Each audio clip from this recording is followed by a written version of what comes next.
TSMC보다 싸요. 싸니까 우리 거 쓰세요 라고 얘기를 하는데 이런 정도로 하면은 18A를 쓰려고 딱 봤더니 이거 이전 거보다도 성능이 안 나오겠는데?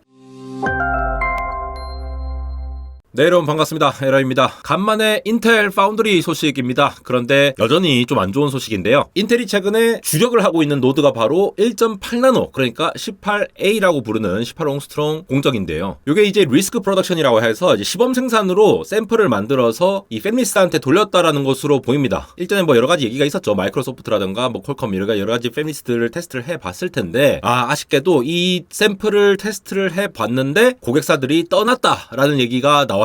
과거에 반도체 제국이었던 인텔이 이렇게 무너져가는 모습을 보면은 지금 이제 새로 취임한 리프탄 CEO 같은 경우에도 좀 표정도 그렇고 이 발표 자체가 지금 4월 말에 있었던 발표거든요. 원래 뭐 표정이 좀 이렇게 밝으신 편은 아니지만 이 다이렉트 행사 자체가 굉장히 좀 조용하게 이렇게 진행이 된 바가 있습니다. 그래서 현재 인텔 파운드리에서 1.8나노의 현황에 관련해서 조금 한번 정리를 해보고 앞으로 인텔이 요거를 극복을 해낼 수 있을 것인지 아니면은 진짜 18옹스트롱을 제대로 성공시키지 못할 경우에 정말로 파운드리가 매각되는 것은 아니냐, 매각되면 또 누가 살 것인지 참 많은 일들이 있는데 요거 한번 정리해보도록 하겠습니다. 인텔 파운드리 다이렉트 커넥트라는 행사가 4월 말에 있었거든요. 에이프럴 29 산호세죠. 저 모레 산호세로 넘어가는데 이때도 인텔도 들릴까 지금 살짝 고민하고 있습니다. 근데 보세요. 이게 매출이 계속 나오고 있죠. 4.4, 4.3, 4.3 크게 다르지 않죠. 계속 크게 다르지 않은 상태에서 매출이 나오고 있는 상황에서 손실 같은 경우에는 작년 3분기 때 크게 손실이 있은 다음에 계속 이렇게 지금 손해를 보고 있다라는 거예요. 이게 빌리언이니까 지금 2억 달러 수준이잖아요.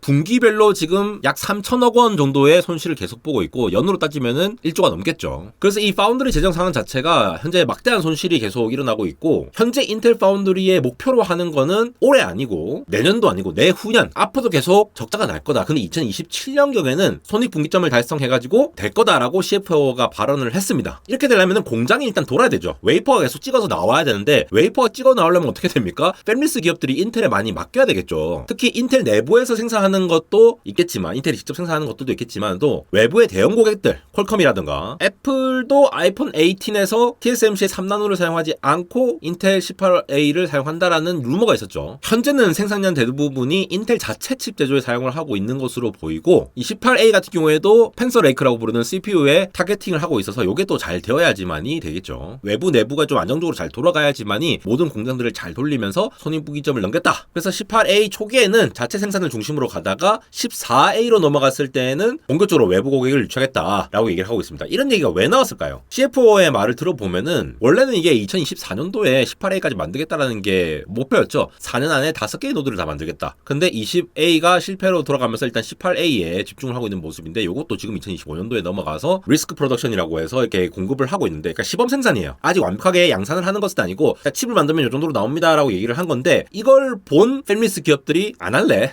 이렇게 얘기하면서 나갔다라는 거죠. 하이NA EUV가 18A 첫 세대에 적용되는 것은 아닌 것으로 보이고 이게 만약에 실패가 되면은 그 다음에 하이NA를 도입한 요거를 적용해가지고 뭔가를 만들 것 같죠. 아니면 인텔 3의 넥스트 노드가 될 수 있는 파생 노드라고 할 수 있는 3E 같은 거 이런 것들을 고려하는 것으로 보이는데 어쨌든 지금 20A에서 실패한 요 부분 이 20A 이 부분에서 우리가 흔히 게이트 올 어라운드라고 부르는 GAA 구조 그리고 처음으로 웨이퍼를 양면으로 쓰는 그러니까 후면 전력 공급 네트워크라고 부르죠. BSPDN 여기서 인텔은 파워 비아라고 해서 이 비아홀을 뚫어갖고 파워를 공급하는 윗면 아랫면 공급하는 요 구조를 20A에서 처음 도입했다라고 했는데 이게 잘 안 됐거든요. 그래서 18A에서 요거를 그대로 가져와서 또 쓰고 있는 상황이라고 이해를 하시면 되겠습니다. 사실 핀팻 때부터 이 10나노 공정 때부터 이 문제가 많죠. 인핸스드 핀팻이라는 구조로 10나노 슈퍼핀을 적용하려고 할 이쯤에서 점차 인텔의 공정 우위가 없다라는 얘기가 나오면서 이때 TSMC와 삼성이 치고 나갔었고 그래서 7나노 때에서는 TSMC 삼성이 막 이렇게 끌어 나갔었는데 그러면서 원래 인텔 10나노라고 부르던 거 인텔 7이라고 이름을 좀 바꿔서 얘기를 해서 이렇게 가고 있는데 여전히 좀 안 되고 있는 그런 상황이라고 보시면 되겠고 20A는 이제 없습니다. 이거 없고 18A와 14A라고 준비를 하고 있는데 공정 준비만 하면 뭐합니까? 커스터머가 들어와야 되는데 일단 인텔은 자체적으로 생산하는 칩도 많기 때문에 그 정도로 어느 정도 이제 캐파를 유지를 하고 있는 상황으로 보이지만 영업이익도 내야 되잖아요. 이익을 내야 되는데 아직 그 수준이 안 되고 있고 내년에도 안 될 거라고 CFO가 얘기를 해서 내후년 2027년도가 목표라고 얘기를 하고 있는 것이 되겠습니다. 그래서 이 18A 공정이 상당히 의미가 높은 그리고 굉장히 중요한 노드가 또 됐는데요. 원래는 뭐 2나노가 중요하다는 얘기가 또 밀리니까 또 18A가 중요하다고 볼 수가 있죠. 가장 정교한 공정이라고 볼 수가 있는데 제가 늘 말씀드리지만 18A라고 해서 TSMC가 만드는 예를 들어 1.8나노 공정이 있다 치자. TSMC는 1.6나노 기준으로 얘기를 하고 있는데 그게 그냥 브랜드명이라고 말씀을 드렸죠. 그냥 세대 이름으로 이름을 지었다라고 보시면 되겠습니다. 그래서 외부적으로 18A를 만들었다고 해서 TSMC의 2나노를 앞서가는 게 아니에요. 근데 동일 세대 같은 회사에 있는 공정으로 봤을 때 이 숫자가 작으면 작을수록 트랜지스터가 집적해서 들어갈 수 있는 똑같은 공간에 훨씬 더 많은 트랜지스터가 들어갈 수 있고 그냥 밀도가 높아지는 거죠. 그리고 전력 대비 성능이 더 많이 끌어올라갈 거다라는 거를 이 내부에서 정리를 하고 있다는 거죠.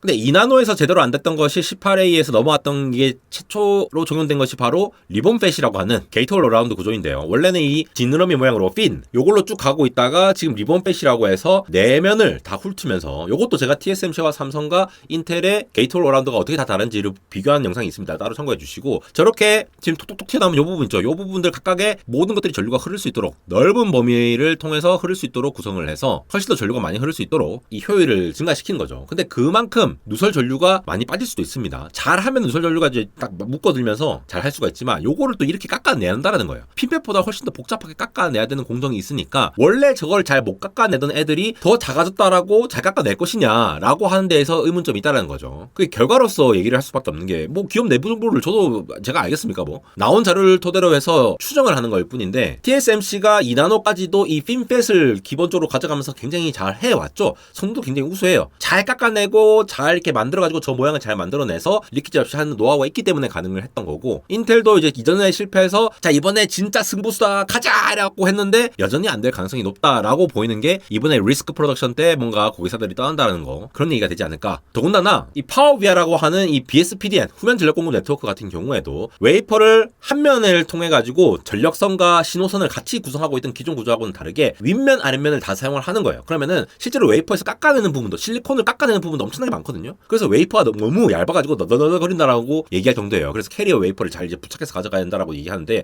이 BSPDN 관련해서는 제가 굉장히 많이 다뤘으니까 이전 영상 참고해 주시면 되겠는데 어쨌든 전력을 왔다 갔다 하는 선과 신호를 왔다 갔다 하는 선을 별도로 구성을 하다 보니까 밀도가 막 이렇게 좁은 데서 막 왔다 갔다 하는 거를 좀 분리해서 하는 거라고 볼 수 있겠죠. 우리 전봇대로 왔다 갔다 하는 것들 뭐 신호선도 왔다 갔다 하는데 그거를 전력선 같은 거를 전부 다 바닥으로 이렇게 심을 수가 있잖아요. 그런 식으로 했다라고 이해를 하시면 되겠고 근데 이거를 이제 잘 할 수 있느냐라는 관점에서 봤을 때 지금 좀 뭔가 위기가 온 것 아니냐라고 추정할 수 있다라고 보시면 되겠습니다. 트렌드포스에서 이렇게 나왔죠. 인텔 18A가 커스터머로부터 포기를 하게 됐다. 트라이얼 프로덕션에서 이게 5월 14일에 나온 기사거든요. 그러면서 로이터의 리포트에 따르면은 인텔 CFO가 얘기를 하기로 Some of the customer는 결국은 포기했다. 이걸 안 한다라는 거죠.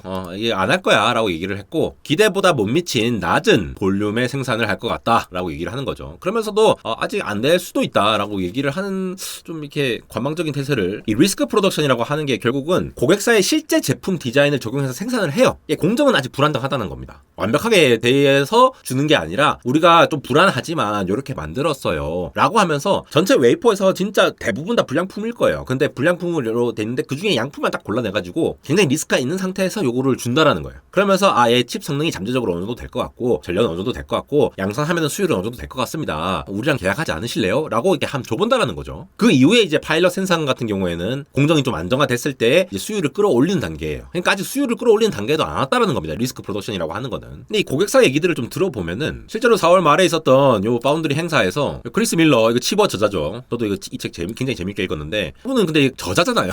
책 저자고 엔지니어 분 중에서 참석한 스피커 중에서는 그리 유명한 사람이 없습니다. 뭐 꼭 유명한 사람이 와야 되냐라는 건 아니지만 팹리스 고객사 중에서도 퀄컴에서 왔고 미디어텍 그 외에는 아무도 안 왔습니다. 그래서 분위기도 굉장히 좀 싸한 느낌이 뭐 저 개인적으로 느낀 거일 수도 있겠지만 원래 인텔이 그렇게 막 활발한 분위기는 아니었어요. 약간 좀 저는 개인적으로 속상한 게 있더라고요. 인텔을 이상하게 좀 요즘은 너무 동네북처럼 너무 못한다 얘기 들으니까 언더독을 응원하는 심리로 인텔이 어떠다가 이게 언더독이 됐습니까? 진짜 완전 황제였는데 그 영광의 시대를 구가하던 시절이 있었는데 지금 그게 안 되다 보니 이게 고객사가 왜 이탈을 했을까를 좀 생각을 해봤는데 아무래도 테스트를 해봤는데 아무리 리스크 샘플이라고 하더라도 실제 성능이라든가 전력 소모가 고객사가 생각해봤을 때보다 훨씬 더 너무 안 좋다라는 거일 수 있잖아요. TSMC보다 싸요. 싸니까 우리 거 쓰세요 라고 얘기를 하는데 이런 정도로 하면은 원래 TSMC 제품을 쓰고 있던 대부분 지금 다 TSMC 쓰고 있잖아요. TSMC 3나노 쓰고 있는데 18A를 쓰려고 딱 봤더니 이거 이전 거보다도 성능이 안 나오겠는데 설계 측면에서 뭔가 더 성능 개선할 게 없는데 파운드리에서 제조해서 이게 안 나오면은 이건 진짜 못 쓰겠다. 더 더 이상 안 보고 다음에 이제 14A 때 볼게요 라고 했을 수 있겠죠. 왜냐하면은 팹리스 기업도 이걸 보고 테스트하고 검토를 하면서 거기에 리소스를 써가면서 이걸 쓸 건지 저걸 쓸 건지 계속 테스트를 해봐야 돼요. 근데 이 리소스를 더 이상 안 쓰겠다고 선언을 한 거니까 이게 또 지속적으로 계속 불안정하고 지연될 우려도 있을 수 있고요. 계속 인텔이 좀 제조가 리스크가 있다 보니까, 그리고 돈만 주면은 TSMC에 이거를 쓸 수가 있으니까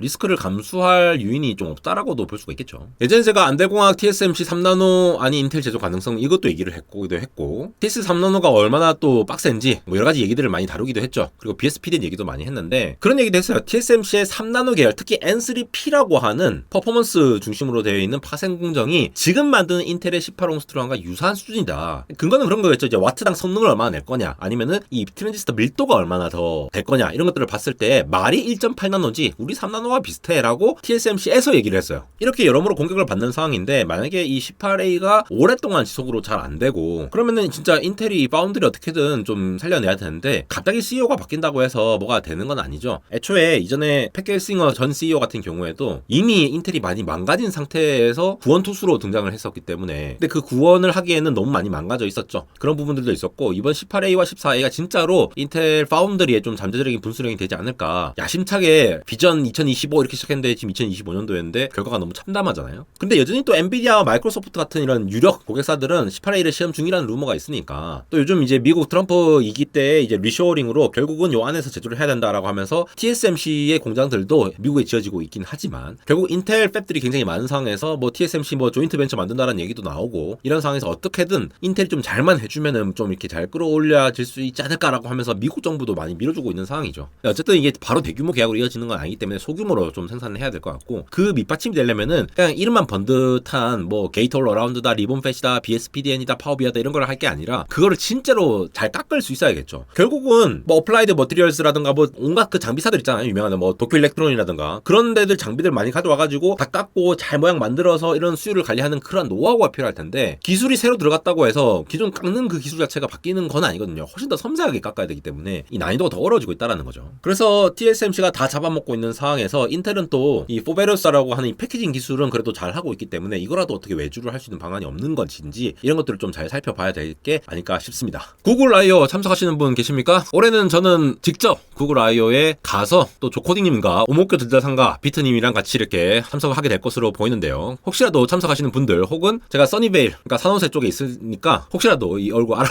얼굴 어떻게 알아보지? 알아보시면은 저와 함께 인사해 주시면 좋을 것 같습니다. 지금까지 에러였습니다.